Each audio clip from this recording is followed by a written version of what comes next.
Appendix D, Speeches for Study and Practice. William Jennings Bryan, The Prince of Peace, 1894. I offer no apology for speaking upon a religious theme, for it is the most universal of all themes. I am interested in the science of government, but I am interested more in religion than in government. I enjoy making a political speech. I've made a good many and shall make more, but I would rather speak on religion than on politics.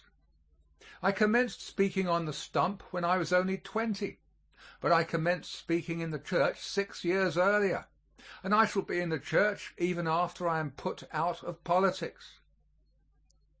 I feel sure of my ground when I make a political speech, but I feel even more certain of my ground when I make a religious speech. If I address you upon the subject of law, I might interest the lawyers. If I discuss the science of medicine, I might interest the physicians. In like manner, merchants might be interested in comments on commerce, and farmers in matters pertaining to agriculture. But no one of these subjects appeals to all. Even the science of government, though broader than any profession or occupation, does not embrace the whole sum of life, and those who think upon it differ so among themselves that I could not speak upon the subject so as to please a part of the audience without displeasing others. While to me the science of government is intensely absorbing, I recognize that the most important things in life lie outside of the realm of government, and that more depends upon what the individual does for himself than upon what the government does or can do for him. Men can be miserable under the best government, and they can be happy under the worst government. Government affects but a part of the life which we live here, and does not deal at all with the life beyond, while religion touches the infinite circle of existence, as well as the small arc of that circle which we spend on earth. No greater theme, therefore, can engage our attention. If I discuss questions of government, I must secure the cooperation of a majority before I can put my ideas into practice. But if, in speaking on religion, I can touch one human heart for good, I have not spoken in vain, no matter how large the majority may be against me. Man is a religious being. The heart instinctively seeks for a God. Whether he worships on the banks of the Ganges, prays with his face upturned to the sun, kneels toward Mecca, or, regarding all space as a temple, communes with the Heavenly Father according to the Christian creed, man is essentially devout. There are honest doubters whose sincerity we recognize and respect, but occasionally I find young men who think it smart to be skeptical. They talk as if it were an evidence of larger intelligence to scoff at creeds and to refuse to connect themselves with churches. They call themselves liberal, as if a Christian were narrow-minded. Some go so far as to assert that the advanced thought of the world has discarded the idea that there is a God. To these young men I desire to address myself. Even some older people profess to regard religion as a superstition, pardonable in the ignorant but unworthy of the educated. Those who hold this view look down with mild contempt upon such as give to religion a definite place in their thoughts and lives. They assume an intellectual superiority and often take little pains to conceal the assumption. Tolstoy administers to the cultured crowd, the words quoted are his, a severe rebuke when he declares that the religious sentiment rests not upon a superstitious fear of the invisible forces of nature, but upon man's consciousness of his finiteness amid an infinite universe, and of his sinfulness. And this consciousness, the great philosopher adds, man can never outgrow. Tolstoy is right. Man recognizes how limited are his own powers and how vast is the universe, and he leans upon the arm that is stronger than his. Man feels the weight of his sins and looks for one who is sinless. Religion has been defined by Tolstoy as the relation which man fixes between himself and his God, and morality as the outward manifestation of this inward relation. Everyone, by the time he reaches maturity, has fixed some relation between himself and God, and no material change in this relation can take place without a revolution in the man, for this relation is the most potent influence that acts upon a human life. Religion is the foundation of morality in the individual and in the group of individuals. Materialists have attempted to build up a system of morality upon the basis of enlightened self-interest. They would have man figure out by mathematics that it pays him to abstain from wrongdoing. They would even inject an element of selfishness into altruism. But the moral system elaborated by the materialists has several defects. First, its virtues are borrowed from moral systems based upon religion. All those who are intelligent enough to discuss a system of morality are so saturated with the morals derived from systems resting upon religion that they cannot frame a system resting upon reason alone. Second, as it rests upon argument rather than upon authority, the young are not in a position to accept or reject. Our laws do not permit a young man to dispose of real estate until he is 21. Why this restraint? Because his reason is not mature. And yet a young man's life is largely molded by the environment of his youth. Third, one never knows just how much of his decision is due to reason and how much is due to passion or to selfish interest. Passion can dethrone the reason. We recognize this in our criminal laws.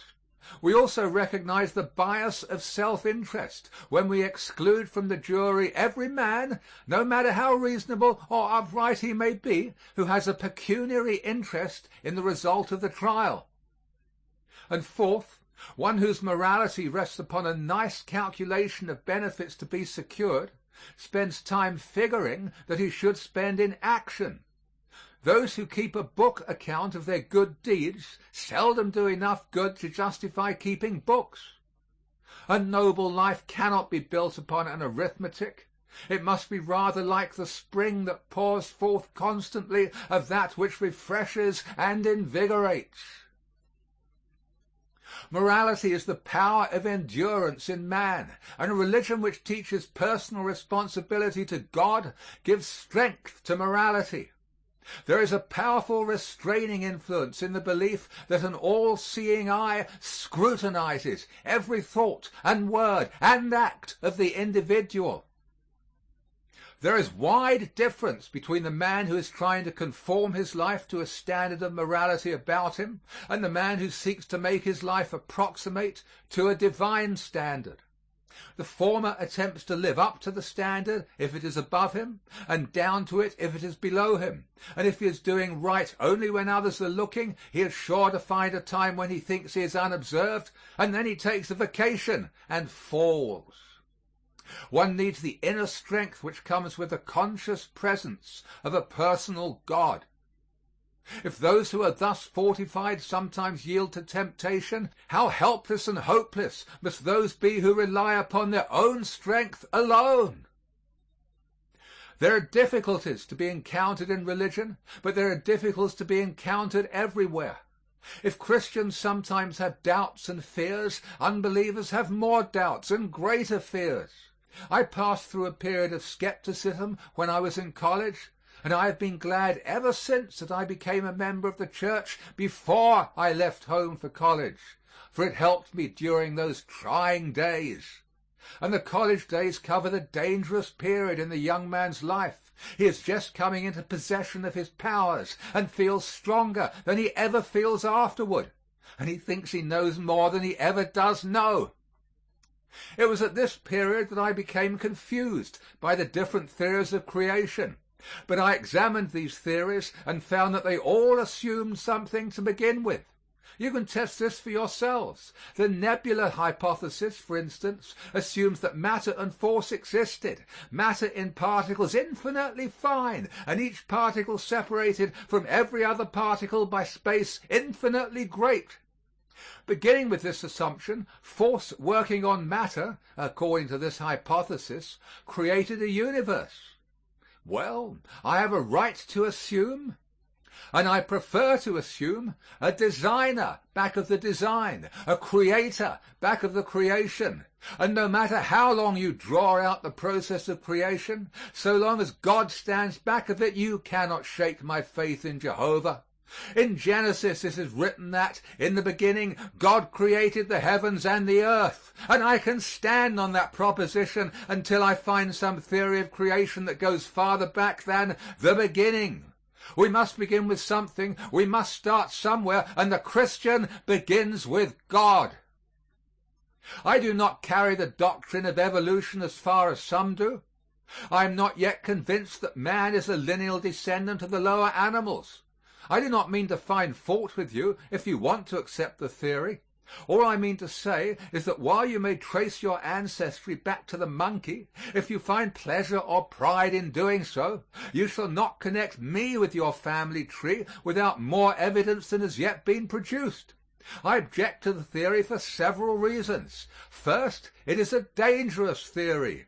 If a man links himself in generations with the monkey, it then becomes an important question whether he is going toward him or coming from him, and I have seen them going in both directions. I do not know of any argument that can be used to prove that man is an improved monkey that may not be used just as well to prove that the monkey is a degenerate man, and the latter theory is more plausible than the former. It is true that man in some physical characteristics resembles the beast, but man has a mind as well as a body, and a soul as well as a mind. The mind is greater than the body, and the soul is greater than the mind, and I object to having man's pedigree traced on 1/3 of him only, and that the lowest third. Fairbairn, in his Philosophy of Christianity, lays down a sound proposition when he says that it is not sufficient to explain man as an animal, that it is necessary to explain man in history, and the Darwinian theory does not do this. The ape, according to this theory, is older than man, and yet the ape is still an ape, while man is the author of the marvelous civilization which we see about us. One does not escape from mystery, however, by accepting this theory, for it does not explain the origin of life. When the follower of Darwin has traced the germ of life back to the lowest form in which it appears, and to follow him one must exercise more faith than religion calls for, he finds that scientists differ. Those who reject the idea of creation are divided into two schools, some believing that the first germ of life came from another planet, and others holding that it was the result of spontaneous generation. Each school answers the arguments advanced by the other, and as they cannot agree with each other, I am not compelled to agree with either. If I were compelled to accept one of these theories, I would prefer the first. For if we can chase the germ of life off this planet and get it out into space, we can guess the rest of the way, and no one can contradict us. But if we accept the doctrine of spontaneous generation, we cannot explain why spontaneous generation ceased to act after the first germ was created. Go back as far as we may, we cannot escape from the creative act. And it is just as easy for me to believe that God created man as he is, as to believe that, millions of years ago, he created a germ of life and endowed it with power to develop into all that we see today. I object to the Darwinian theory until more conclusive proof is produced, because I fear we shall lose the consciousness of God's presence in our daily life if we must accept the theory that through all the ages no spiritual force has touched the life of man or shaped the destiny of nations. But there is another objection. The Darwinian theory represents man as reaching his present perfection by the operation of the law of hate. the merciless law by which the strong crowd out and kill off the weak. If this is the law of our development, then, if there is any logic that can bind the human mind, we shall turn backward toward the beast in proportion as we substitute the law of love. I prefer to believe that love, rather than hatred, is the law of development. How can hatred be the law of development when nations have advanced in proportion as they have departed from that law and adopted the law of love? But, I repeat, while I do not accept the Darwinian theory, I shall not quarrel with you about it. I only refer to it to remind you that it does not solve the mystery of life or explain human progress. I fear that some have accepted it in the hope of escaping from the miracle. But why should the miracle frighten us? And yet I am inclined to think that it is one of the test questions with the Christian. Christ cannot be separated from the miraculous. His birth, his ministrations, and his resurrection all involve the miraculous, and the change which his religion works in the human heart is a continuing miracle. Eliminate the miracles, and Christ becomes merely a human being, and his gospel is stripped of divine authority. The miracle raises two questions. Can God perform a miracle? And would he want to? The first is easy to answer. A God who can make a world can do anything he wants to do with it. The power to perform miracles is necessarily implied in the power to create. But would God want to perform a miracle? This is the question which has given most of the trouble. The more I have considered it, the less inclined I am to answer in the negative. To say that God would not perform a miracle is to assume a more intimate knowledge of God's plans and purposes than I can claim to have. I will not deny that God does perform a miracle or may perform one merely because I do not know how or why he does it. I find it so difficult to decide each day what God wants done now that I am not presumptuous enough to attempt to declare what God might have wanted to do thousands of years ago. The fact that we are constantly learning of the existence of new forces suggests the possibility that God may operate through forces yet unknown to us. And the mysteries with which we deal every day warn me that faith is as necessary as sight. Who would have credited a century ago the stories that are now told of the wonder-working electricity? For ages, man had known the lightning, but only to fear it. Now this invisible current is generated by a man-made machine, imprisoned in a man-made wire and made to do the bidding of man.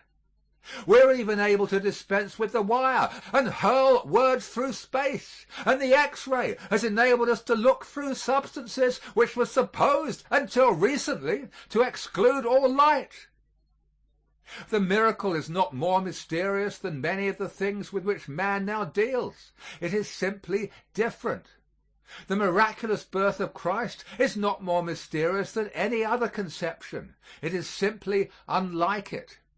Nor is the resurrection of Christ more mysterious than the myriad resurrections which mark each annual seed time.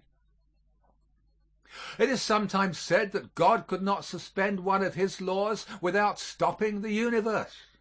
But do we not suspend or overcome the law of gravitation every day? Every time we move a foot or lift a weight, we temporarily overcome one of the most universal of natural laws, and yet the world is not disturbed. Science has taught us so many things that we are tempted to conclude that we know everything. But there is really a great unknown which is still unexplored, and that which we have learned ought to increase our reverence rather than our egotism.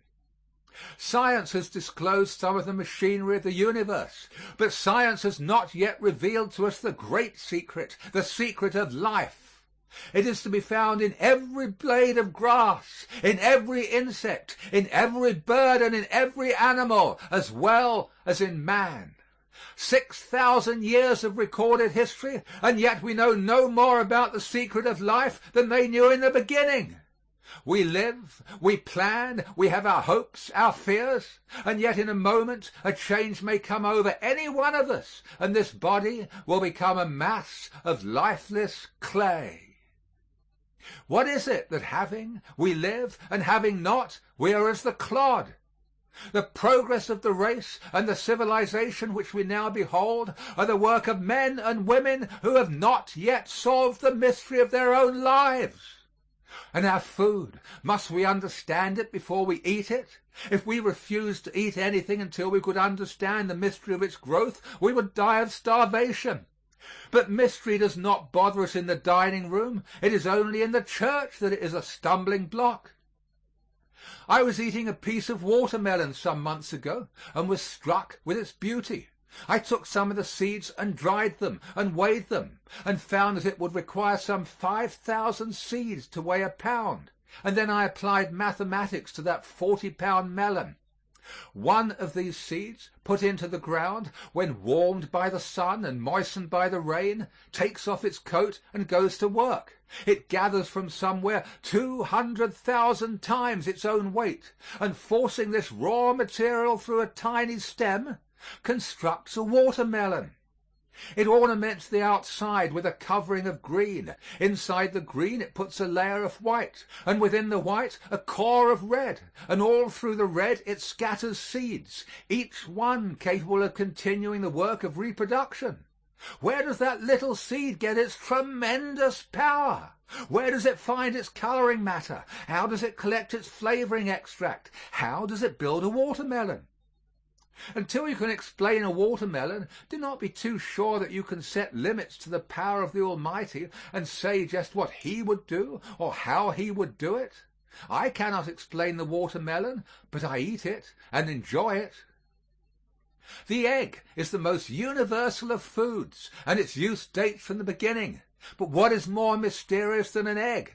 When an egg is fresh, it is an important article of merchandise.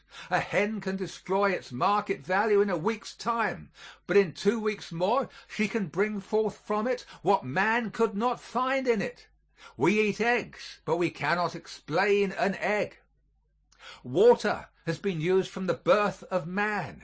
We learned, after it has been used for ages, that it is merely a mixture of gases. But it is far more important that we have water to drink than that we know that it is not water. Everything that grows tells a like story of infinite power. Why should I deny that a divine hand fed a multitude with a few loaves and fishes when I see hundreds of millions fed every year by a hand which converts the seeds scattered over the field into an abundant harvest? We know that food can be multiplied in a few months' time. Shall we deny the power of the Creator to eliminate the element of time when we have gone so far in eliminating the element of space? Who am I that I should attempt to measure the arm of the Almighty with my puny arm, or to measure the brain of the infinite with my finite mind? Who am I that I should attempt to put metes and bounds to the power of the Creator? But there is something even more wonderful still.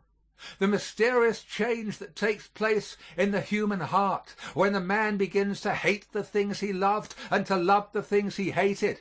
The marvelous transformation that takes place in the man who, before the change, would have sacrificed a world for his own advancement, but who, after the change, would give his life for a principle and esteem it a privilege to make sacrifice for his convictions. What greater miracle than this, that converts a selfish, self-centered human being into a center from which good influences flow out in every direction? And yet this miracle has been wrought in the heart of each one of us, or may be wrought, and we have seen it wrought in the hearts and lives of those about us. No, living a life that is a mystery and living in the midst of mystery and miracles, I shall not allow either to deprive me of the benefits of the Christian religion. If you ask me if I understand everything in the Bible, I answer no. But if we will try to live up to what we do understand, we will be kept so busy doing good that we will not have time to worry about the passages which we do not understand. Some of those who question the miracle also question the theory of atonement. They assert that it does not accord with their idea of justice for one to die for all. Let each one bear his own sins and the punishment due for them, they say. The doctrine of vicarious suffering is not a new one. It is as old as the race. That one should suffer for others is one of the most familiar of principles, and we see the principle illustrated every day of our lives. Take the family, for instance. From the day the mother's first child is born, for 20 or 30 years, her children are scarcely out of her waking thoughts. Her life trembles in the balance at each child's birth. She sacrifices for them. She surrenders herself to them. Is it because she expects them to pay her back? Fortunate for the parent and fortunate for the child if the latter has an opportunity to repay in part the debt it owes. But no child can compensate a parent for a parent's care. In the course of nature, the debt is paid, not to the parent, but to the next generation, and the next, each generation suffering, sacrificing for, and surrendering itself to the generation that follows. This is the law of our lives. Nor is this confined to the family. Every step in civilization has been made possible by those who have been willing to sacrifice for posterity. Freedom of speech, freedom of the press, freedom of conscience, and free government have all been won for the world by those who were willing to labor unselfishly for their fellows. So well established is this doctrine that we do not regard anyone as great unless he recognizes how important his life is in comparison with the problems with which he deals. I find proof that man was made in the image of his Creator in the fact that, throughout the centuries, man has been willing to die, if necessary, that blessings denied to him might be enjoyed by his children, his children's children, and the world. The seeming paradox, he that saveth his life shall lose it, and he that loseth his life for my sake shall find it, has an application wider than that usually given to it. It is an epitome of history. Those who live only for themselves live little lives, but those who stand ready to give themselves for the advancement of things greater than themselves find a larger life than the one they would have surrendered. Wendell Phillips gave expression to the same idea when he said, "What imprudent men the benefactors of the race have been! How prudently most men sink into nameless graves, while now and then a few forget themselves into immortality." We win immortality, not by remembering ourselves, but by forgetting ourselves in devotion to things larger than ourselves. Instead of being an unnatural plan, the plan of salvation is in perfect harmony with human nature as we understand it. Sacrifice is the language of love, and Christ, in suffering for the world, adopted the only means of reaching the heart. This can be demonstrated not only by theory but by experience, for the story of his life, his teachings, his sufferings, and his death has been translated into every language, and everywhere it has touched the heart. But if I were going to present an argument in favor of the divinity of Christ, I would not begin with miracles or mystery or with the theory of atonement. I would begin as Carnegie Simpson does in his book entitled The Fact of Christ. Commencing with the undisputed fact that Christ lived, he points out that one cannot contemplate this fact without feeling that in some way it is related to those now living. He says that one can read of Alexander, of Caesar, or of Napoleon and not feel that it is a matter of personal concern, but that when one reads that Christ lived and how he died, he feels that somehow there is a cord that stretches from that life to his. As he studies the character of Christ, he becomes conscious of certain virtues which stand out in bold relief. His purity, his forgiving spirit, and his unfathomable love. The author is correct. Christ presents an example of purity in thought and life, And man, conscious of his own imperfections and grieved over his shortcomings, finds inspiration in the fact that he was tempted in all points like as we are, and yet without sin. I am not sure but that each can find just here a way of determining for himself whether he possesses the true spirit of a Christian. If the sinlessness of Christ inspires within him an earnest desire to conform his life more nearly to the perfect example, he is indeed a follower. If, on the other hand, he resents the reproof which the purity of Christ offers and refuses to mend his ways, he has yet to be born again. The most difficult of all the virtues to cultivate is the forgiving spirit. Revenge seems to be natural with man. It is human to want to get even with an enemy. It has even been popular to boast of vindictiveness. It was once inscribed on a man's monument that he had repaid both friends and enemies more than he had received. This was not the spirit of Christ.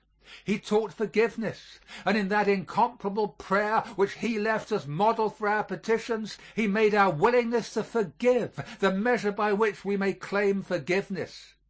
He not only taught forgiveness, but he exemplified his teachings in his life. When those who persecuted him brought him to the most disgraceful of all deaths, his spirit of forgiveness rose above his sufferings, and he prayed, "Father, forgive them, for they know not what they do." But love is the foundation of Christ's creed. The world had known love before. Parents had loved their children, and children their parents. Husbands had loved their wives, and wives their husbands, and friend had loved friend. But Jesus gave a new definition of love. His love was as wide as the sea. Its limits were so far flung that even an enemy could not travel beyond its bounds. Other teachers sought to regulate the lives of their followers by rule and formula, but Christ's plan was to purify the heart and then to leave love to direct the footsteps. What conclusion is to be drawn from the life, the teachings, and the death of this historic figure? Reared in a carpenter's shop, with no knowledge of literature save Bible literature, with no acquaintance with philosophers living or with the writings of sages dead, when only about 30 years old, he gathered disciples about him, promulgated a higher code of morals than the world had ever known before, and proclaimed himself the Messiah. He taught and performed miracles for a few brief months, and then was crucified. His disciples were scattered and many of them put to death. His claims were disputed, his resurrection denied, and his followers persecuted.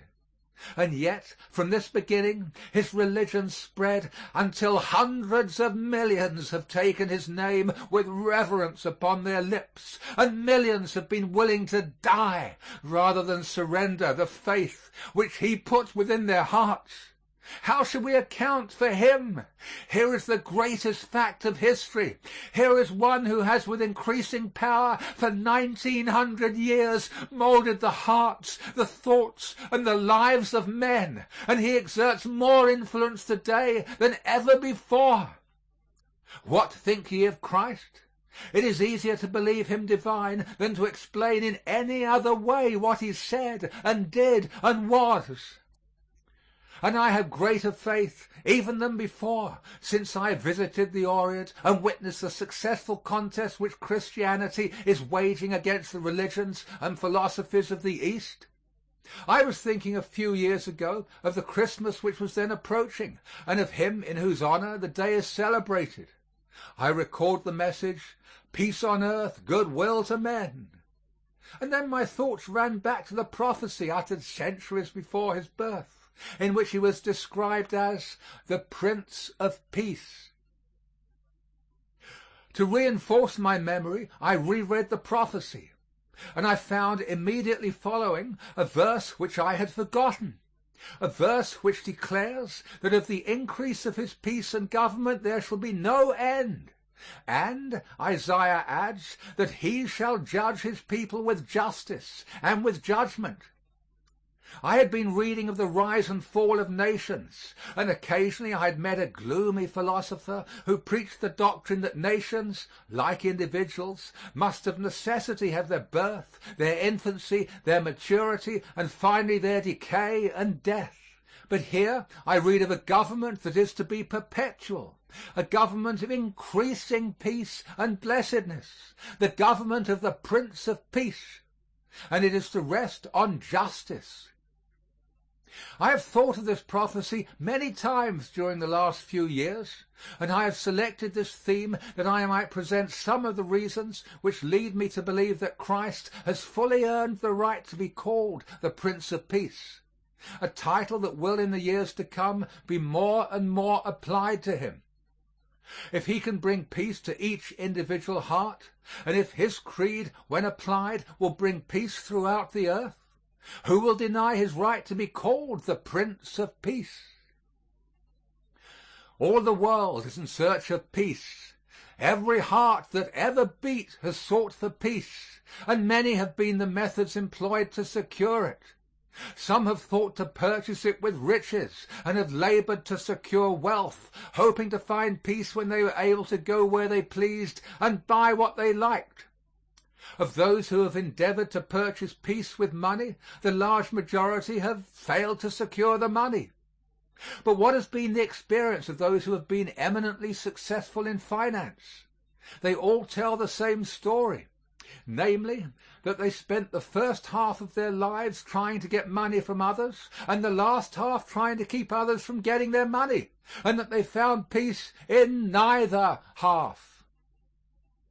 Some have even reached the point where they find difficulty in getting people to accept their money. And I know of no better indication of the ethical awakening in this country than the increasing tendency to scrutinize the methods of money making. I am sanguine enough to believe that the time will yet come when respectability will no longer be sold to great criminals by helping them to spend their ill-gotten gains. A long step in advance will have been taken when religious, educational, and charitable institutions refuse to condone conscienceless methods in business and leave the possessor of illegitimate accumulations to learn how lonely life is when one prefers money to morals. Some have sought peace in social distinction. But whether they have been within the charmed circle and fearful lest they might fall out, or outside and hopeful that they might get in, they have not found peace. Some have thought, vain thought, to find peace in political prominence. But whether office comes by birth, as in monarchies, or by election, as in republics, it does not bring peace. An office is not considered a high one if all can occupy it. Only when few in a generation can hope to enjoy an honor do we call it a great honor. I am glad that our Heavenly Father did not make the peace of the human heart to depend upon our ability to buy it with money, secure it in society, or win it at the polls, for in either case but few could have obtained it. But when he made peace the reward of a conscience, void of offense toward God and man, he put it within the reach of all. The poor can secure it as easily as the rich, the social outcast as freely as the leader of society, and the humblest citizen equally with those who wield political power. To those who have grown gray in the church, I need not speak of the peace to be found in faith in God and trust in an overruling providence. Christ taught that our lives are precious in the sight of God, and poets have taken up the thought and woven it into immortal verse. No uninspired writer has expressed it more beautifully than William Cullen Bryant in his Ode to a Waterfowl.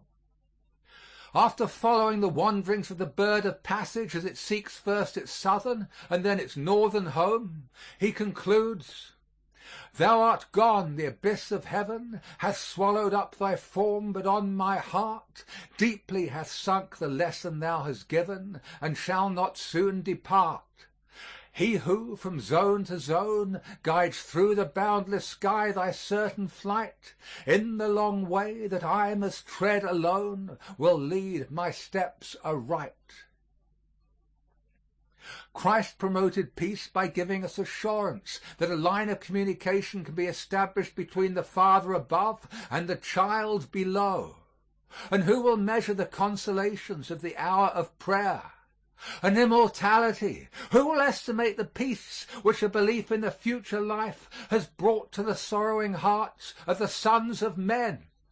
You may talk to the young about death ending all, for life is full and hope is strong, but preach not this doctrine to the mother who stands by the deathbed of her babe, or to one who is within the shadow of a great affliction. When I was a young man, I wrote to Colonel Ingersoll and asked him for his views on God and immortality. His secretary answered that the great infidel was not at home, but enclosed a copy of a speech of Colonel Ingersoll's which covered my question. I scanned it with eagerness and found that he had expressed himself about as follows: I do not say that there is no God. I simply say I do not know. I do not say that there is no life beyond the grave. I simply say I do not know. And from that day to this, I have asked myself the question and have been unable to answer it to my own satisfaction. How could anyone find pleasure in taking from a human heart a living faith and substituting therefor the cold and cheerless doctrine, I do not know? Christ gave us proof of immortality, and it was a welcome assurance, although it would hardly seem necessary that one should rise from the dead to convince us that the grave is not the end. To every created thing God has given a tongue that proclaims a future life. If the Father deigns to touch with divine power the cold and pulseless heart of the buried acorn, and to make it burst forth from its prison walls, will he leave neglected in the earth the soul of man made in the image of his Creator?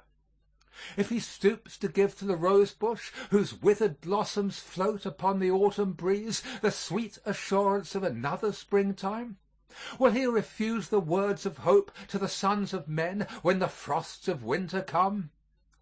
If matter, mute and inanimate, though changed by the forces of nature into a multitude of forms, can never die, will the imperial spirit of man suffer annihilation when it has paid a brief visit, like a royal guest, to this tenement of clay? No, I am sure that he who, notwithstanding his apparent prodigality, created nothing without a purpose, and wasted not a single atom in all his creation, has made provision for a future life in which man's universal longing for immortality will find its realization. I am as sure that we live again as I am sure that we live today. In Cairo, I secured a few grains of wheat that had slumbered for more than 30 centuries in an Egyptian tomb.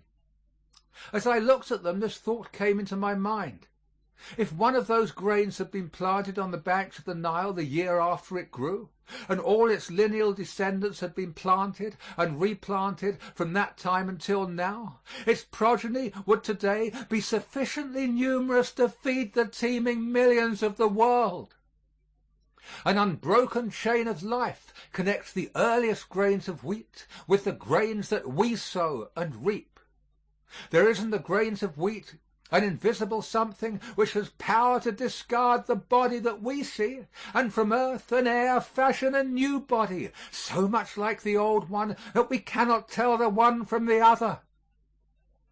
If this invisible germ of life in the grain of wheat can thus pass unimpaired through 3,000 resurrections, I shall not doubt that my soul has power to clothe itself with a body suited to its new existence when this earthly frame has crumbled into dust. A belief in immortality not only consoles the individual, but it exerts a powerful influence in bringing peace between individuals. If one actually thinks that man dies as the brute dies, he will yield more easily to the temptation to do injustice to his neighbor when the circumstances are such as to promise security from detection. But if one really expects to meet again and live eternally with those whom he knows today, He is restrained from evil deeds by the fear of endless remorse. We do not know what rewards are in store for us, or what punishments may be reserved, but if there were no other, it would be some punishment for one who deliberately and consciously wrongs another, to have to live forever in the company of the person wronged and have his littleness and selfishness laid bare. I repeat, a belief in immortality must exert a powerful influence in establishing justice between men and thus laying the foundation for peace. Again, Christ deserves to be called the Prince of Peace because he has given us a message of greatness which promotes peace.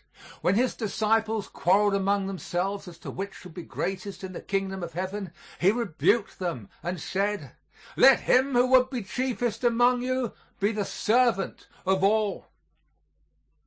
Service is the measure of greatness. It always has been true. It is true today, and it always will be true, that he is greatest who does the most of good.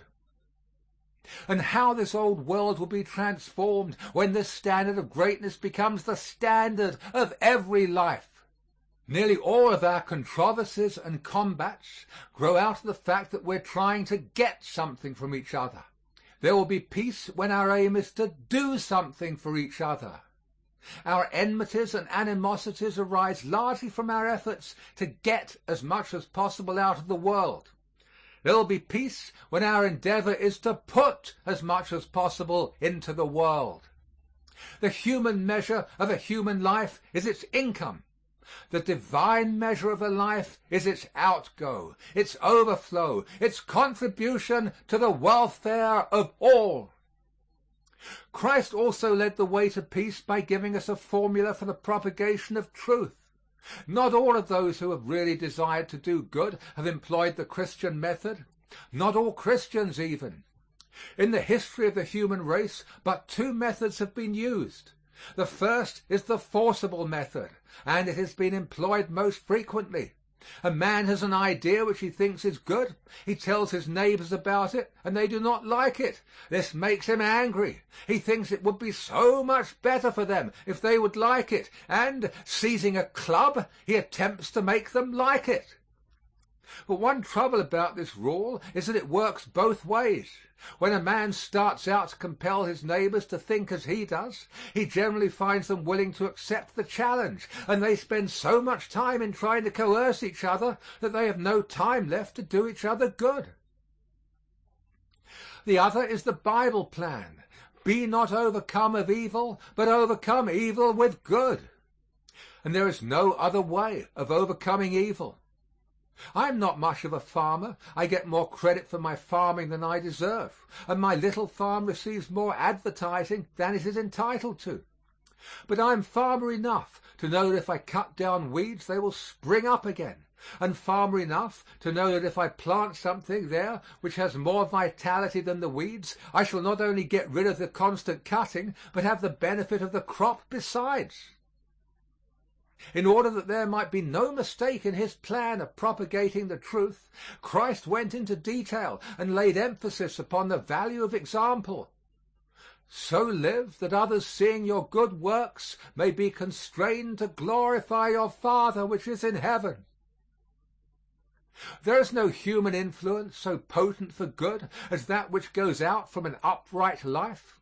A sermon may be answered, the arguments presented and the speech may be disputed, but no one can answer a Christian life. It is the unanswerable argument in favor of our religion. It may be a slow process, this conversion of the world by the silent influence of a noble example, but it is the only sure one, and the doctrine applies to nations as well as to individuals. The gospel of the Prince of Peace gives us the only hope that the world has, and it is an increasing hope, of the substitution of reason for the arbitrament of force in the settlement of international disputes. And our nation ought not to wait for other nations. It ought to take the lead and prove its faith in the omnipotence of truth. But Christ has given us a platform so fundamental that it can be applied successfully to all controversies. We're interested in platforms. We attend conventions, sometimes traveling long distances. We have wordy wars over the phraseology of various planks, and then we wage earnest campaigns to secure the endorsement of these platforms at the polls. The platform given to the world by the Prince of Peace is more far-reaching and more comprehensive than any platform ever written by the convention of any party in any country. When he condensed into one commandment those of the 10 which relate to man's duty toward his fellows, and enjoined upon us the rule, "Thou shalt love thy neighbor as thyself," he presented a plan for the solution of all the problems that now vex society or may hereafter arise. Other remedies may palliate or postpone the day of settlement, but this is all sufficient, and the reconciliation which it effects is a permanent one. My faith in the future, and I have faith, and my optimism, for I am an optimist, my faith and my optimism rest upon the belief that Christ's teachings are being more studied today than ever before, and that with this larger study will come a larger application of those teachings to the everyday life of the world and to the questions with which we deal. In former times, when men read that Christ came to bring life and immortality to light, they placed the emphasis upon immortality. Now they are studying Christ's relation to human life. People used to read the Bible to find out what it said of heaven. Now they read it more to find out what light it throws upon the pathway of today. In former years, many thought to prepare themselves for future bliss by a life of seclusion here. We are learning that to follow in the footsteps of the Master, we must go about doing good. Christ declared that he came that we might have life and have it more abundantly. The world is learning that Christ came not to narrow life, but to enlarge it, not to rob it of its joy, but to fill it to overflowing with purpose, earnestness, and happiness. But this Prince of Peace promises not only peace, but strength. Some have thought his teachings fit only for the weak and the timid, and unsuited to men of vigor, energy, and ambition. Nothing could be farther from the truth. Only the man of faith can be courageous. Confident that he fights on the side of Jehovah, he doubts not the success of his cause. What matters it whether he shares in the shouts of triumph? If every word spoken in behalf of truth has its influence, and every deed done for the right weighs in the final account, it is immaterial to the Christian whether his eyes behold victory or whether he dies in the midst of the conflict. Yea, though thou lie upon the dust, when they who helped thee flee in fear, die full of hope and manly trust, like those who fell in battle here. Another hand thy sword shall wield, another hand the standard wave, till from the trumpet's mouth is pealed the blast of triumph o'er thy grave. Only those who believe attempt the seemingly impossible, and by attempting prove that one with God can chase 1,000, and that two can put 10,000 to flight. I can imagine that the early Christians who were carried into the Colosseum to make a spectacle for those more savage than the beasts were entreated by their doubting companions not to endanger their lives.